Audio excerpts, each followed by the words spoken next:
It's 2025, and while some people are planning their next vacation or buying their dream home, you're staring at your account balance getting dangerously low, again, and no signs of savings over there. In today's economy, with rising costs and stagnant wages, saving money might feel like trying to climb a mountain with your hands tied behind your back. But what if I told you that saving money isn't about how much you earn, but about the strategies you use? Did you know that as of November 2024, the average American's personal saving rate was just 4.4%? That's actually down from 4.6% the previous year. But here's what's really important. Some of the most successful savers aren't necessarily high-income earners. They're regular people who've discovered the secret to making their money work smarter, not harder. And by the end of this video, you'll know exactly how they do it. And if you're new to our channel, don't forget to subscribe and hit the bell icon so you won't miss out on the valuable insights we share in our future videos. Trust me, you'll want to stick around for this one because what I'm about to share might just transform your financial future. Let's start with our first strategy. Track your expenses properly. Do you know what 96% of people who don't save have in common? It's not because they can't. It's actually for a reason too simple to be real. Money seems to disappear without a trace, and most people can't explain where it went. Let me put this in perspective. The Consumer Expenditure Survey shows that the average American spends $5,703 each year just on groceries. That's nearly $500 monthly on food alone. But when asked to estimate their monthly grocery spending, most people guess a number that's 30 to 40% lower than what they actually spend. And that's just groceries.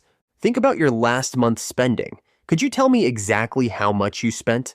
What about those small purchases, the quick lunch breaks, the random Amazon orders? For most people, these little expenses add up to hundreds or even thousands of dollars each month, but they fly under the radar because they seem so insignificant at the moment. That's why to start saving effectively, you need to record all your expenses, including those small purchases you might forget about. Many of us use our phones to pay for things these days, which makes it easier to lose track. But at the end, they all add up. Here's what you need to do. First, install a personal finance app on your phone, like YNAB. The idea is to have a tool where you can enter every expense you make to see the pattern. For the next 4 weeks, don't change anything about your spending habits. Just let the app track everything. And I mean everything. Once you have a clear picture of your spending, you can use that info to make your money work harder for you, especially with today's high interest rates on savings accounts. We'll dive into that more when we get to strategy number 3. But for now, I can tell you this. The more you save and the smarter you manage your spending, the more your money can grow without you lifting a finger. It's all about making your cash work for you, not the other way around. Strategy 2. Automate your savings. This is like the holy grail of saving money. Scott Pape, the author of The Barefoot Investor, suggests allocating 60% of your income to daily expenses, 10% to a splurge account, 10% to a smile account for long-term savings goals, and 20% for a fire extinguisher account for debt or unexpected bills. And he's right, but we're going to automate this entire process. The key is to set up your automation system the day after you get paid, because the timing of your automation matters more than you might think. Most people wait until the end of the month to save whatever's left, which usually means saving nothing. Instead, set up your transfers for the day after your paycheck lands. Your bank can automatically move money into separate accounts before you even check your balance. By automating your savings before you even see the money in your account, you're essentially paying yourself first, a principle that all wealthy people understand and apply. To do this, you'll need to create separate accounts for each purpose. Yes, that means having multiple bank accounts. And yes, that's exactly what you want. Then, set up automatic transfers that happen immediately after your paycheck hits your account. The real difference comes when you never even notice that money in your main spending account. It's like it was never there to spend. Strategy 3. Spend money wisely. Ever wondered why some people seem to spend less while buying more? They've discovered something that grocery stores don't want you to think about too much, and that is the difference between cost and value. Sometimes, spending a bit more upfront can save you significantly more in the long run. Let me give you a concrete example. Buying in bulk. When you purchase items you regularly use in larger quantities, you can often save 20 to 30% per unit, and those savings add up quickly, especially on items you use every day. Setting aside $50 to $100 monthly for bulk essentials creates significant long-term savings. Focus on items with long shelf lives: pasta, rice, canned goods, paper products, and cleaning supplies. The math is really straightforward. A 12-pack of paper towels at $15 costs about $1.25 per roll, while buying them individually might cost $2 or more each. The key is to only bulk buy items that you absolutely know you'll use and that won't expire before you can use them. Strategy 4. Smart credit card usage. Wait, aren't credit cards the opposite of saving? That's an old saying. The reality is that when used correctly, credit cards can actually help you save significant money throughout the year. The average American can earn over $2,000 in rewards just by using a credit card for their everyday purchases. Think about it. You're already spending money on groceries, gas, dining out, and other necessities. The key is to make these expenses work for you instead of against you. Look, the average annual spending for Americans includes about $5,019 on groceries, $2,394 on gas, $3,365 on dining out, $2,154 on travel, and $4,959 on utilities. When you put these regular expenses on the right credit card, you're essentially earning money back on purchases you'd make anyway. So instead of completely cutting out things you enjoy, you can use rewards credit cards to earn cash back on these purchases. For example, some cards offer enhanced rewards for dining out or streaming services, effectively reducing the cost of these activities. But there's an absolute golden rule. You must pay your credit card balance in full each billing cycle. This isn't optional.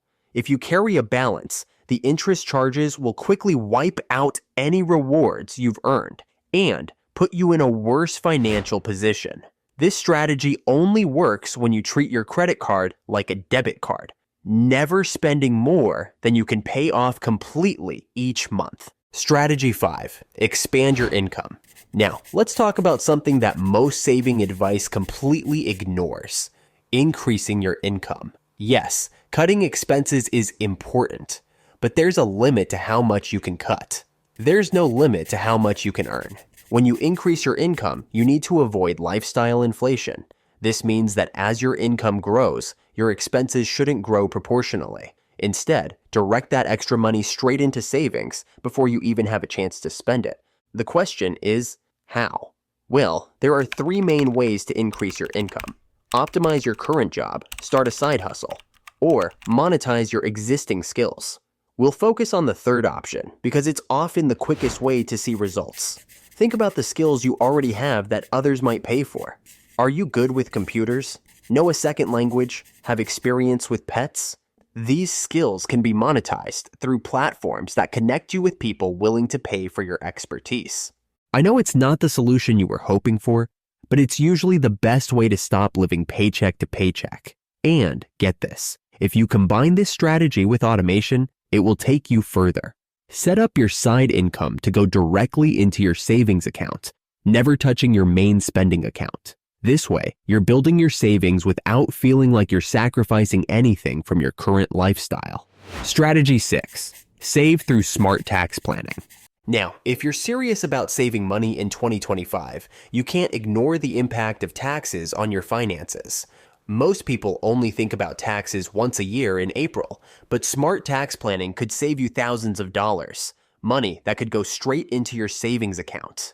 For example, if your employer offers a 401k match, let's say they match 50% of your contributions, up to 6% of your salary, and you're making $40,000 a year, that's basically $1,200 in free money they're offering you. This money isn't just savings, it's also reducing your taxable income, which means you're paying less in taxes right now. But retirement accounts aren't the only way to save on taxes. Health savings accounts, HSAs are some secret weapon of tax-saving strategies. Unlike flexible spending accounts that have a use it or lose it policy, HSA money rolls over year after year. Plus, and this is the part that most people don't realize, you can invest this money just like a retirement account. Now, let's talk about tax credits and deductions, because this is where many people leave money on the table. According to recent data, Americans overlook billions of dollars in tax deductions every year. Common ones include state sales taxes, student loan interest, and moving expenses. But here's something even more interesting: the child tax credit. For 2025, this credit alone could save eligible families significant money that could go straight into savings. So as you can see, saving money with a limited income isn't about making huge sacrifices or dramatic changes. It's about implementing smart strategies that work together to create a sustainable saving system. Just keep in mind that the goal isn't to become a millionaire overnight. It's to build a strong financial foundation that grows stronger over time. If you found this video helpful, please don't forget to like, subscribe, and hit that bell icon to stay updated with more practical financial advice. Share this video with someone you know who might benefit from these strategies. Happy saving, and thank you for watching. See you in the next video.